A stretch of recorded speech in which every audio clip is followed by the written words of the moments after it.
Hello ಮಕ್ಕಳೇ, ಹೇಗಿದ್ದೀರಾ? ನಿಮಗೆಲ್ಲ ನಮ್ಮ ಚಾನಲ್ JS ಜ್ಞಾನ್ ಹಬ್ಗೆ ಸ್ವಾಗತ. ಇಂದು ನಾವು 9ನೇ ತರಗತಿ ಸಿರಿಗನ್ನಡ ಭಾಗ 2 ಪಾಠ 5 ಜನಪದ ಕಲೆಗಳ ವೈಭವ ಈ ಪಾಠದ ಕ್ವಶನ್ ಆನ್ಸರನ್ನು ಕಡೆ ಗಮನ ಕೊಡೋಣ. ಜನಪದ ಕಲೆಗಳ ವೈಭವ ಆಕರ, ಇದು ಈ ಪಾಠವನ್ನು ಎಲ್ಲಿಂದ ತೆಗೆದುಕೊಂಡಿರೋದು ಅಂತ. ಜನಪದ ಕಲೆಗಳ ವೈಭವ ಈ ಗದ್ಯ ಭಾಗವನ್ನು ಮೈಸೂರು ವಿಶ್ವವಿದ್ಯಾನಿಲಯ ಕುವೆಂಪು ಕನ್ನಡ ಅಧ್ಯಯನ ಸಂಸ್ಥೆ ಪ್ರಕಟಿಸಿರುವ ಜಾನಪದ ವಿಷಯ ವಿಶ್ವಕೋಶ ಮತ್ತು ರಾಷ್ಟ್ರೀಯ ಮಾಧ್ಯಮಿಕ ಶಿಕ್ಷಣ ಅಭಿಯಾನ ಕರ್ನಾಟಕ ಹೊರತಂದಿರುವ ವಿಷಯ ಸಂಪದೀಕರಣ ಸಂಪನ್ಮೂಲ ಸಾಹಿತ್ಯ ಕನ್ನಡ ಭಾಷೆ ಕೃತಿಗಳಲ್ಲಿರುವ ಸಂಪನ್ಮೂಲದ ಆಧಾರದಿಂದ ಈ ಗದ್ಯ ಭಾಗವನ್ನು ನಿಗದಿಪಡಿಸಿದೆ. ಈಗ ಮೊದಲನೆಯದಾಗಿ ಪದಗಳ ಅರ್ಥ.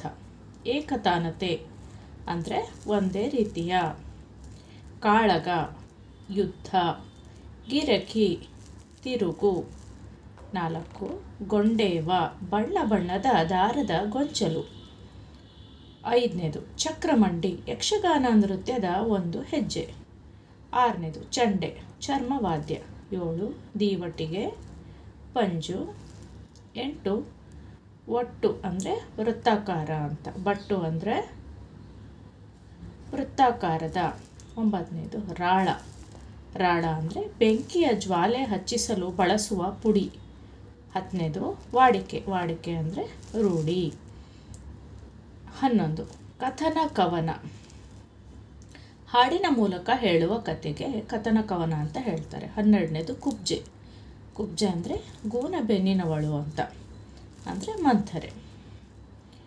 13ನೇದು ಗುಣಿ ಡೊಳ್ಳು ಬಾರಿಸೋ ಮರದ ತುಂಡಿಗೆ ಗುಣಿ ಅಂತ ಹೇಳ್ತಾರೆ. 14ನೇದು ಚಾಪು ವರ್ಚಸ್ಸು.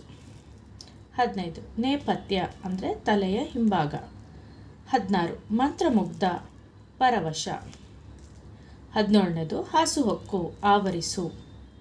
18ನೇದು ಹೊನ್ನಾವಿಗೆ ಅಂದರೆ ಚಿನ್ನದ ಪಾದಕ್ಕೆ. 19 ವೈಖರಿ ಅಂದರೆ ರೀತಿ. ಈಗ ಅಭ್ಯಾಸಗಳ ಕಡೆಗೆ ಗಮನ ಕೊಡೋಣ. ಅಭ್ಯಾಸ 1 ವೀರಗಾಸೆಯಲ್ಲಿ ಬಳಸುವ ವಾದ್ಯಗಳು ಯಾವುವು? ಉತ್ತರ: ವೀರಗಾಸೆಯಲ್ಲಿ ಬಳಸುವ ವಾದ್ಯಗಳು ಪಂಚವಾದ್ಯಗಳಾದ ತಾಳ, ಶ್ರುತಿ, ಓಲಗ, ಚಮಾಳ ಮತ್ತು ಕರಡೆ. 2ನೇದು ಕಂಸಾಳೆ ಎಂಬ ಹೆಸರು ಹೇಗೆ ಬಂದಿತು? ಉತ್ತರ: ಸಂಸ್ಕೃತ ಕಾಂಸತಾಲ್ಯ ಪದದ ತದ್ಭವ ರೂಪವೇ ಕಂಸಾಳೆ ಎಂದಾಗಿದೆ. 3ನೇದು ಡೊಳ್ಳು ಕುಣಿತ ಯಾವ ಸಂಪ್ರದಾಯಕ್ಕೆ ಸೇರಿದ ಕುಣಿತವಾಗಿದೆ? ಉತ್ತರ: ಡೊಳ್ಳು ಕುಣಿತ ಬೀರೇಶ್ವರ ಸಂಪ್ರದಾಯಕ್ಕೆ ಸೇರಿದ ಕುಣಿತವಾಗಿದೆ.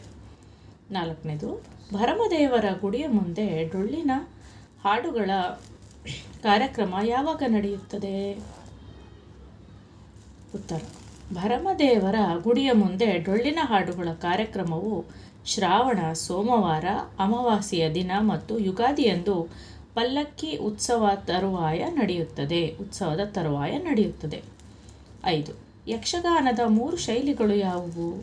ಉತ್ತರ: ಯಕ್ಷಗಾನದ 3 ಶೈಲಿಗಳು ತೆಂಕುತಿಟ್ಟು, ಬಡಗುತಿಟ್ಟು ಮತ್ತು ಬಡಬಡಗುತಿಟ್ಟು. 2ನೇ ಮೆನು ಕೊಟ್ಟಿರುವ ಪ್ರಶ್ನೆಗಳಿಗೆ 3-4 ವಾಕ್ಯಗಳಲ್ಲಿ ಉತ್ತರಿಸಿರಿ. 1 ವೀರಗಾಸೆ ಕುಣಿತದ ವೇಷಭೂಷಣಗಳು ಹೇಗಿರುತ್ತವೆ ವಿವರಿಸಿ. ಉತ್ತರ: ವೀರಗಾಸೆ ಕುಣಿತದವರ ವೇಷಭೂಷಣ ವಿಶೇಷವಾಗಿರುತ್ತದೆ. ಬಿಳಿಯ ಪಂಜೆಯ ವೀರಗಚ್ಚೆ, ತಲೆಗೆ ಅರಿಶಿನ ಅಥವಾ ನೀಲಿ ಬಣ್ಣದ ರುಮಾಲು, ಕಾವಿ ಬಣ್ಣದ ಕಸೆಯಂಗಿ, ಕೊರಳಲ್ಲಿ ರುದ್ರಾಕ್ಷಿ ಸರ, ಹಣೆಗೆ ವಿಭೂತಿ, ಕರ್ಣಕುಂಡಲ, ಸೊಂಟಪಟ್ಟಿ, ಬಿಚ್ಚುಗತ್ತಿ ಹಾಗೂ ಕಾಲ್ಗೆಜ್ಜೆ ಧರಿಸಿರುತ್ತಾರೆ. 2ನೇದು ದೇವರ ಗುಡ್ಡರಿಗೆ ಕಂಸಾಳೆಯ ಬಗ್ಗೆ ಇರುವ ಗೌರವ ಭಾವನೆ ಹೇಗೆ ವ್ಯಕ್ತಗೊಂಡಿದೆ? ಉತ್ತರ: ಇವರು ಕಾಣಿಕೆಯನ್ನು ಬಟ್ಟಲಿಗೆ ಹಾಕಿಸಿಕೊಂಡು ನಂತರ ಜೋಳಿಗೆಗೆ ಸುರಿದುಕೊಳ್ಳುತ್ತಾರೆ, ಏಕೆಂದರೆ ಕಾಣಿಕೆ ಮಹದೇಶ್ವರನಿಗೆ ಸಮರ್ಪಣೆಯಾಗುವಂತೆ ಎಂಬ ಭಾವನೆ ಗುಡ್ಡನಿಗೂ ದಾನಿಗೂ ಇರುತ್ತದೆ. 3ನೇದು ಭರಮದೇವರ ಗುಡಿಯ ಮುಂದೆ ಡೊಳ್ಳಿನ ಹಾಡುಗಳ ಕಾರ್ಯಕ್ರಮ ಹೇಗೆ ನಡೆಯುತ್ತದೆ? ಭರಮದೇವರ ಗುಡಿಯ ಮುಂದೆ ಡೊಳ್ಳಿನ ಹಾಡುಗಳ ಕಾರ್ಯಕ್ರಮ ನಡೆಯುತ್ತದೆ. ಅದರಂತೆ ಭಕ್ತರು ದೇವರ ಮುಮ್ಮೇಳದವರಾಗಿ ಒಬ್ಬರು ಡೊಳ್ಳು ಬಾರಿಸುತ್ತಾ ಹಾಡು ಹೇಳುತ್ತಾರೆ. ಹಿಮ್ಮೇಳದಲ್ಲಿ ಹಲವರು ತಾಳ ಮತ್ತು ಕೊಳಲು ಬಾರಿಸುತ್ತಾ ಮುಮ್ಮೇಳವರು ಹೇಳಿಕೊಟ್ಟ ಹಾಡಿನ ಭಾಗವನ್ನು ಹೇಳುತ್ತಾರೆ. ಏನಂತ ಹೇಳ್ತಾರೆ? ಸ್ವಾಮಿ ನಮ್ಮಯ್ಯ ದೇವರು ಬಂದಾನ ಬನ್ನಿರೆ ಗುರುವೆ ನಮ್ಮಯ್ಯ ದೇವರು ಬಂದಾನ ಬನ್ನಿರೆ ಎಂದು ಡೊಳ್ಳಿನ ಹಾಡು ಆರಂಭವಾಗುತ್ತದೆ. 4. ಯಕ್ಷಗಾನದಲ್ಲಿ ತೆಂಕುತಿಟ್ಟು ಮತ್ತು ಬಡಗುತಿಟ್ಟುಗಳ ವಿಶಿಷ್ಟತೆವೇನು? ವಿವರಿಸಿ. ಉತ್ತರ. ಯಕ್ಷಗಾನದಲ್ಲಿ ತೆಂಕುತಿಟ್ಟಿನಲ್ಲಿ ಅರ್ಥಗಾರಿಕೆ ಪ್ರಾಧಾನ್ಯವಿದ್ದರೆ ದೊಡ್ಡ ದೊಡ್ಡ ಹೆಜ್ಜೆ ಹಾಕಿ ಗಿರಕಿ ಹೊಡೆಯುತ್ತಾರೆ. ಬಡಗುತಿಟ್ಟಿನಲ್ಲಿ ಕುಣಿತ ಹಾಗೂ ಅಭಿಪ್ರಾಯಕ್ಕೆ ಪ್ರಾಧಾನ್ಯತೆ ಇದ್ದು ಚಕ್ರಮಂಡಿ ಕುಣಿತ ಇರುತ್ತದೆ. 5. ಚೌಕಿಯಲ್ಲಿ ನಡೆಯುವ ವಿಶೇಷಗಳೇನು? ವಿವರಿಸಿ. ಉತ್ತರ. ರಂಗಸ್ಥಳದ ಸಮೀಪ ಇರುವ ನೇಪಥ್ಯ ಅಂದರೆ ತೆರೆಯ ಹಿಂಭಾಗದಲ್ಲಿ ನೇಪಥ್ಯವೇ ಚೌಕಿ. ಈ ತೆರೆಯ ಹಿಂಭಾಗದಲ್ಲಿರುವ ಜಾಗಕ್ಕೆ ಚೌಕಿ ಅಂತ ಹೇಳ್ತಾರೆ ಅಥವಾ ಬಣ್ಣದ ಮನೆ ಅಂತಾರೆ. ಭಾಗವತರು ಹಿಮ್ಮೇಳ ಹಾಗೂ ಪಾತ್ರಧಾರಿಗಳೊಂದಿಗೆ ಇಲ್ಲಿಗೆ ಆಗಮಿಸುತ್ತಾರೆ. ಪಾತ್ರಧಾರಿಗಳು ತಮ್ಮ ಬಣ್ಣವನ್ನು ತಾವೇ ಹಚ್ಚಿಕೊಳ್ಳುತ್ತಾರೆ. ಮೊದಲು ಚೌಕಿಯಲ್ಲಿ ಗಣಪತಿ ಪೂಜೆ ನಡೆಯುತ್ತದೆ. Third main. ಈ ಕೊಟ್ಟಿರುವ ಪ್ರಶ್ನೆಗಳಿಗೆ 2, 8, 10 ವಾಕ್ಯಗಳಲ್ಲಿ ಉತ್ತರಿಸಿ. 1. ವೀರಗಾಸೆ ನರ್ತಕನ ಒಡಪಿನೊಂದಿಗಿನ ಕುಣಿತ ಹೇಗಿರುತ್ತದೆ? ಉತ್ತರ. ಅಹಹ ರುದ್ರ ಅಹಹ ದೇವ ಎಂಬ ವೀರಗಾಸೆಯ ನರ್ತನ ಹೇಳುವ ಒಡಪಿನೊಂದಿಗೆ ಕುಣಿತ ಪ್ರಾರಂಭವಾಗುತ್ತದೆ. ಈ ಕುಣಿತದಲ್ಲಿ ವೀರಭದ್ರ ಹುಟ್ಟಿದ ಸಂದರ್ಭದಲ್ಲಿನ ವರ್ಣನೆ ಮಾಡಲಾಗುತ್ತದೆ. ಈ ರೀತಿಯ ಒಡಪನ್ನು ಹೇಳಲಾಗುತ್ತದೆ. ವೀರಭದ್ರ ದೇವರು ಹುಟ್ಟಿದ ರೂಪ ಎಂದೊಡೆ ಹುಟ್ಟಿದಾಗಲೇ ಹೂವಿನ ಗಾಸೆ, ಮಂಜುಳಗಾಸೆ, ಬ್ರಹ್ಮಗಾಸೆ, ವಿಷ್ಣುಗಾಸೆ, ರುದ್ರಗಾಸೆ, ಮೆಟ್ಟಿದ ಹೊನ್ನಾವಿಗೆ 1000 ಶಿರ, 3000 ನಯನ, 2000 ಭುಜ, ಕೆಕ್ಕಿರಿದ ಕಣ್ಣು, ಜುಂಜುಮಂಡೆ ಇಂತಪ್ಪ ಶ್ರೀ ವೀರಭದ್ರ ದೇವರು ಹೋಮದ ಕುಂಡದ ಒಳಗೆ ಹೇಗೆ ಬರುತ್ತಾರೆಂದರೆ ವೀರಗಾಸೆಯ ನರ್ತಕರು ದಕ್ಷಯಾಗ, ವೀರಭದ್ರನ ಜನನ ಮತ್ತು ವೀರಭದ್ರನ ವಿಜಯ ಮುಂತಾದ ಒಡಪುಗಳನ್ನು ಹೇಳುತ್ತಾರೆ. ಇದಕ್ಕೆ ಖಡ್ಗ ಎಂದು ಕರೆಯುತ್ತಾರೆ. ಉತ್ತರ ಕರ್ನಾಟಕದಲ್ಲಿ ಒಡಪು ಎನ್ನುವರು ಮತ್ತೊಬ್ಬ ವ್ಯಕ್ತಿ ಬಲರೇ ವೀರ, ಅಹಹಾ ವೀರ ಎಂದು ಕಾಕು ಹೇಳುತ್ತಾ ಜಾಗಟೆ ಹೊಡೆಯುತ್ತಾ ನಿಧಾನವಾಗಿ ವೀರಭದ್ರನ ಸುತ್ತ ತಿರುಗುತ್ತಾರೆ. ಈಗ 2ನೇದು ಬೀಸು ಕಂಸಾಳೆಯ ವೈಶಿಷ್ಟ್ಯತೆಯನ್ನು ವಿವರಿಸಿ. ಬೀಸು ಕಂಸಾಳೆ ದೇವರಗುಡ್ಡರ ವಿಶಿಷ್ಟ ನೃತ್ಯ. ಕರ್ನಾಟಕದ ಜನಪದ ನೃತ್ಯಗಳಲ್ಲಿ ಅಪೂರ್ವವಾದುದು.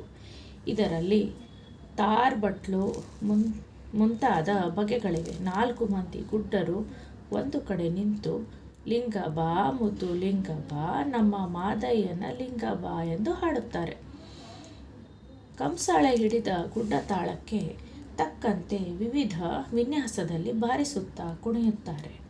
ತಲೆಯ ಮೇಲೆ, ಬೆನ್ನ ಹಿಂದೆ, ಕಾಲ ಕೆಳಗೆ ಕುಳಿತು ನಿಂತು ಬಾಗಿ ಬಳುಕಿ ತೀವ್ರಗತಿಯಲ್ಲಿ ನರ್ತಿಸುವ ಭಂಗಿ ಆಶ್ಚರ್ಯಕರ ಹಾಗೂ ಅದ್ಭುತ. ಒಮ್ಮೊಮ್ಮೆ ಇಬ್ಬರು ಗುಡ್ಡರು ಕಲಿತು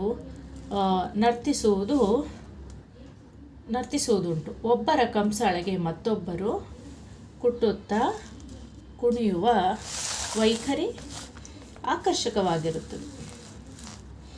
3ನೇದು ಡೊಳ್ಳು ಬಾರಿಸುವ ಕಲಾವಿದರ ವೇಷಭೂಷಣಗಳು ಹೇಗಿರುತ್ತವೆ?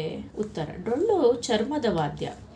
ಡೊಳ್ಳು ಪಡಗದ 2 ಬಾಯಿಗಳಿಗೆ ತೊಗಲು ಹೊದಿಸಿದ 2 ಪರಡೆಗಳನ್ನಿಟ್ಟು ಹಗ್ಗದಿಂದ ಬಿಗಿದಿರುತ್ತಾರೆ. ಬಲಗೈಯಲ್ಲಿ ಬಾರಿಸುವ ಗುಣಿ ಇರುತ್ತದೆ. ಸಾಮಾನ್ಯವಾಗಿ ಡೊಳ್ಳು ಬಾರಿಸುವವರ ದೇಹದ ಮೇಲಿನ ಭಾಗಕ್ಕೆ ಕರಿಯ ಕಂಬಳಿಯನ್ನು, ಸೊಂಟದ ಭಾಗಕ್ಕೆ ಮೊಣಕಾಲ ಮೇಲೆ ಬರುವಂತೆ ಕಚ್ಚೆ ಪಂಜೆಯನ್ನು ಉಡುತ್ತಾರೆ. ಕೆಲವೊಮ್ಮೆ ಹುಲಿಯ ಚರ್ಮದ ರೀತಿಯ ಉಡುಪನ್ನು ಧರಿಸುತ್ತಾರೆ. ಕುಣಿತದ ಕಾಲಕ್ಕೆ ವಾದ್ಯಗಾರರು ಹಸಿರು ಇಲ್ಲವೇ ಕೆಂಪು ಬಣ್ಣದ ಗಗ್ಗರಿ ಅಂಗಿ ಟೊಪ್ಪಿಗೆ ತೊಡುವರು. ಎರಡೂ ಕೈಗಳಲ್ಲಿಯೂ ಅದೇ ಬಣ್ಣದ ಕರವಸ್ತ್ರ ಹಿಡಿದಿರುತ್ತಾರೆ. ಕುಣಿತಕ್ಕೆ ಹಿನ್ನೆಲೆಯಾಗಿ ಡೊಳ್ಳು, ತಾಳ ಮತ್ತು ಕೊಳಲು ಇರುತ್ತದೆ. 4.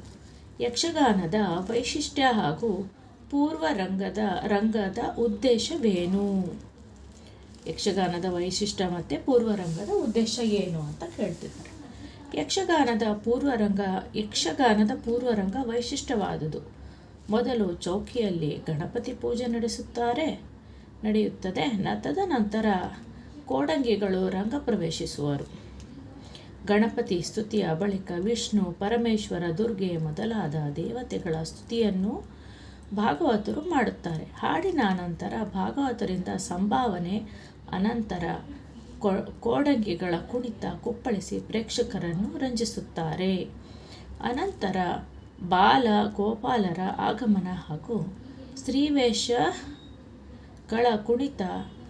ಪುರುಷರು ಸ್ತ್ರೀವೇಷ ಹಾಕುವುದು ಯಕ್ಷಗಾನದ ವೈಶಿಷ್ಟ್ಯ. ಯಕ್ಷಗಾನದ ಪೂರ್ವರಂಗ ಎಂದು ಕರೆಯಲಾಗುವ ಬಾಲಗೋಪಾಲ ಸ್ತ್ರೀವೇಷಗಳ ಉದ್ದೇಶ ಮುಂದಿನ ಕಥಾಸ್ತುತಿ ಆದ ನಂತರ ಅಂದಿನ ಪ್ರಸಂಗಕ್ಕೆ ಸಂಬಂಧಿಸಿದಂತೆ ಒಡ್ಡೋಲಗ ಪ್ರಾರಂಭವಾಗುತ್ತದೆ. ಪಾತ್ರಧಾರಿಗಳು ಭಾಗವತರಿಗೆ ಅನಂತರ ರಂಗಸ್ಥಳಕ್ಕೆ ವಂದಿಸಿ ಕುಣಿದು ತಮ್ಮ ಸಾಮರ್ಥ್ಯ ಪ್ರದರ್ಶಿಸುತ್ತಾರೆ. ಈ ಸಂದರ್ಭ ಸಹಿತ ಸ್ವಾರಸ್ಯವನ್ನು ವಿವರಿಸಿ. 1. ಅಹಹ ರುದ್ರ, ಅಹಹ ದೇವ. ಉತ್ತರ. ಆಯ್ಕೆ. ಈ ವಾಕ್ಯವನ್ನು ಜನಪದ ಕಲೆಗಳ ವೈಭವ ಎಂಬ ಗದ್ಯಭಾಗದಿಂದ ಆರಿಸಿಕೊಳ್ಳಲಾಗಿದೆ. ಸಂದರ್ಭ: ವೀರಗಾಸೆಯ ಕುಣಿತ ಒಡಪಿನೊಂದಿಗೆ ಹೇಗೆ ಆರಂಭವಾಗುತ್ತದೆ ಎಂದು ವಿವರಿಸುವ ಸಂದರ್ಭದಲ್ಲಿ ಈ ಮಾತನ್ನು ಹೇಳಲಾಗಿದೆ. ಅಹಹ ರುದ್ರ, ಅಹಹ ದೇವ ಎಂದು ವೀರಗಾಸೆಯ ನರ್ತಕ ಹೇಳುವ ಒಡಪಿನೊಂದಿಗೆ ಕುಣಿತ ಪ್ರಾರಂಭವಾಗುತ್ತದೆ.